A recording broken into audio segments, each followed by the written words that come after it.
हरे कृष्णा। तो हम यहाँ पर साक्षी गोपाल मंदिर में हैं, जो कि जगन्नाथपुरी के बहुत निकट में है। तो कुछ समय बाद हम साक्षी गोपाल के बारे में कथा सुनेंगे, लेकिन पहले हम साक्षी गोपाल के दर्शन करने का प्रयास करते हैं। तो अंदर कैमरा अलाउ नहीं है, तो बाहर से ही साक्षी गोपाल के दर्शन करने का प्रयास करेंगे जितना संभव होगा। हाँ, तो आप देखेंगे सारे भक्त लोग साक्षी गोपाल के सामने प्रणाम कर रहे हैं। और ये देखिए, ये आपको साक्षी गोपाल के हल्के से देखिए कि आप दर्शन हो सकते हैं। हाँ, तो श्री साक्षी गोपाल की जय। हरे कृष्ण। तो हम आज साक्षी गोपाल मंदिर में हैं। तो साक्षी गोपाल मंदिर वो स्थान है जहाँ पर भगवान गोपाल जी ने बड़ी ही अद्भुत लीला की।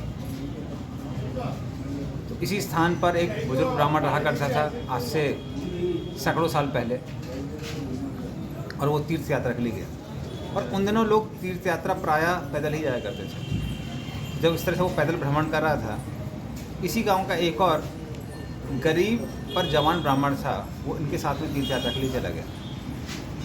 और इस तरह से जब ये लोग तीर्थ यात्रा करते हुए अलग अलग स्थानों पर जा रहे थे, तो ये जो जवान ब्राह्मण था वो बुजुर्ग ब्राह्मण की बहुत सेवा कर रहा था। तो इस तरह से सारे तीर्थों से भ्रमण करते करते जब वो वृंदावन पहुँचे, तो वृंदावन में ये बुजुर्ग ब्राह्मण इस जवान ब्राह्मण से इतना प्रसन्न हुआ, उसने बोला कि हम आपकी सेवा से बहुत प्रसन्न हैं, इसलिए हम आपकी शादी अपनी बेटी से कराएंगे। और ये जवान ब्राह्मण था वो कहने लगा कि भले ही आप तैयार हैं, किंतु आपके जो परिवार वाले हैं वो बिल्कुल भी तैयार नहीं होंगे, क्योंकि आप बहुत धनी परिवार से हैं और मैं बहुत गरीब हूँ। तो बुजुर्ग ब्राह्मण कहने लगा, आप चिंता मत करिए, वो मेरी कन्या है, मेरी बेटी है, मैं जिससे चाहूँ उससे शादी करा सकता हूँ। और मैं इन गोपाल जी के सामने, गोपाल जी की विग्रह थी, उनके सामने कहने लगे कि हम गोपाल जी के सामने प्रतिज्ञा लेते हैं कि हम अपने बेटी का हाथ आपको देंगे। और इस तरह से तीर्थों से भ्रमण करते करते ये लोग वापस आते हैं।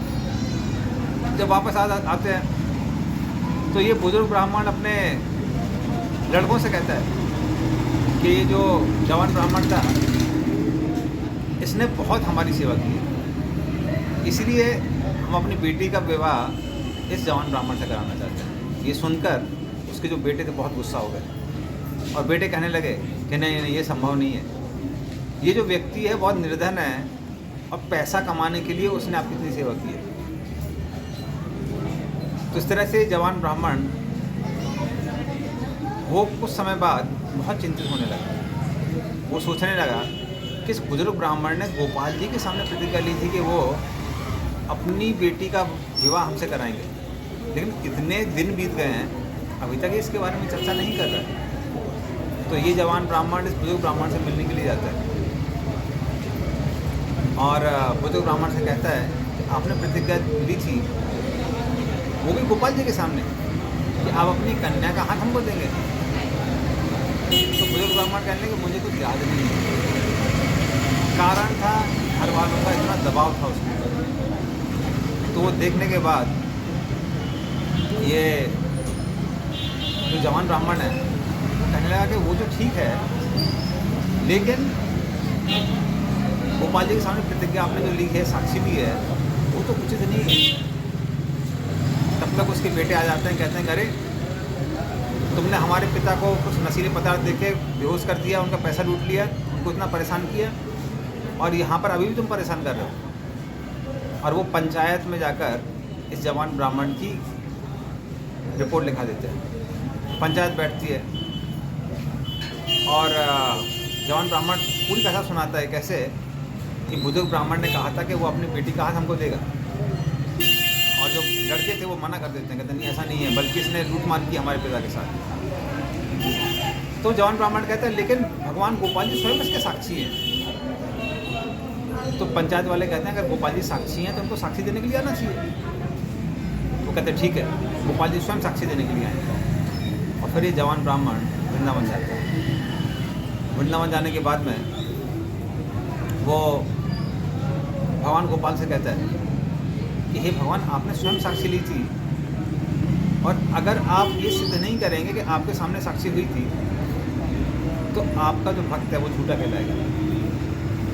भगवान गोपाल कहते हैं कि अरे मैं तो विग्रह हूँ, मैं चल नहीं सकता। तो ब्राह्मण कहता है when you can talk you can also walk। अगर आप बोल सकते हैं तो आप चल भी सकते हैं। तो इसलिए ऐसा मत बोलिए कि आप चल नहीं सकते हैं, हमको मालूम है आप चल सकते हैं। तब गोपाल जी कहते हैं ठीक है मैं चलूँगा, बट मैं तुम्हारे पीछे पीछे चलूँगा, तुम पीछे मुड़ के मत देखना। वो ब्राह्मण कहता है ठीक है। और फिर वो उसने प्रतिज्ञा ली कि वो गोपाल जी को डेली लगभग 1 मन चावल या फिर कुछ चावल था वो भगवान को भोग लगाएगा।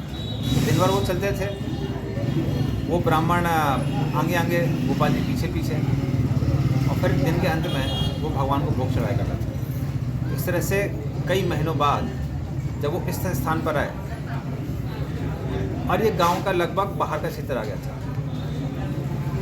तब उसको पीछे भगवान के चलने की आवाज़ नहीं सुनाई दे रही थी, क्योंकि भगवान ने नूपुर पहने हुए थे और नूपुर की झनकार सुनाई नहीं दे रही थी। और जब वो जवान ब्राह्मण पीछे मुड़ के देखता है गोपाल जी वहाँ पर खड़े थे। तो उन गोपाल जी को देखने के बाद में वो ब्राह्मण सारी पंचायत को बुलाता है और कहता है कि भगवान गोपाल जी साक्षी देने के लिए आ रहे हैं। और सारी पंचायत के सामने गोपाल जी कहते हैं हाँ, इस बुजुर्ग ब्राह्मण ने प्रतिज्ञा मेरे सामने ली थी जो अपनी कन्या का हाथ, अपनी पुत्री का हाथ इस जवान ब्राह्मण को दे। और भगवान का अपने भक्ति प्रति इतना प्रेम देखकर वहाँ पर राजा लोगों ने बड़ा सा मंदिर बनवाया भगवान गोपाल जी के लिए, इसलिए इनका नाम पड़ा साक्षी गोपाल। जय श्री श्री साक्षी गोपाल की जय। हरे कृष्णा कृष्णा कृष्णा हरे हरे, हरे राम राम राम